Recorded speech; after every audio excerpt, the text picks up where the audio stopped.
The Chinese construction of the Canadian National Railway was done in the 1880s.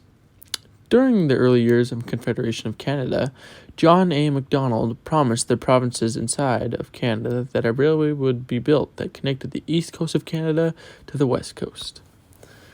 Building this railway would be the biggest challenge for the Canadian government, as they didn't have the funds to support a locally built railway.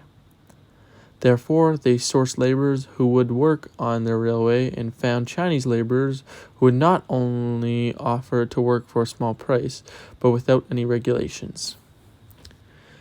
As many know, Canada's terrain varies from flat grasslands to multi-kilometer tall mountain ranges. Although building a railway across the flatlands may be easy, the railway still needed to pass through the steep mountains while meeting safety requirements for the train to reach the end of the west coast. It was important to reach the developing province of British Columbia because they weren't on board with joining the Canadian Confederation.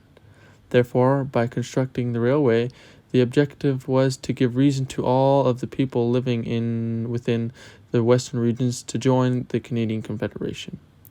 Although there were some casualties while constructing the railway on the flatlands, things took a turn for the worse when they began constructing the railway in the mountains. Without safety regulations, many laborers were faced with very difficult and demanding work. Some of the work entailed using highly explosive bombs, which were poorly constructed, meaning they could lead to a huge workplace hazard. Many Chinese laborers would die due to different things such as unorthodox bombing. It's estimated that 600 to 4,000 Chinese laborers passed away attempting to construct the railway. Once the railway had finished being constructed, the Canadian government thanked the Chinese laborers by placing a head tax, making immigration of Chinese people into Canada more difficult. The Canadian government completely disregarded the safety of the Chinese, but also racially abused their want to settle in Canada. Today, we still see no effort to reconcile with the damaged piece of history within the Chinese community and the Canadian government. Time and time again, it's noticed that the Canadian government and reconciliation don't work with each other.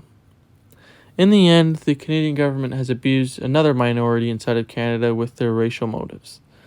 The Canadian government in power now should understand that mistakes in old history are still accountable to the modern government, and the Canadian government should properly reconcile and apologize for their actions against the Chinese Canadian community inside of Canada.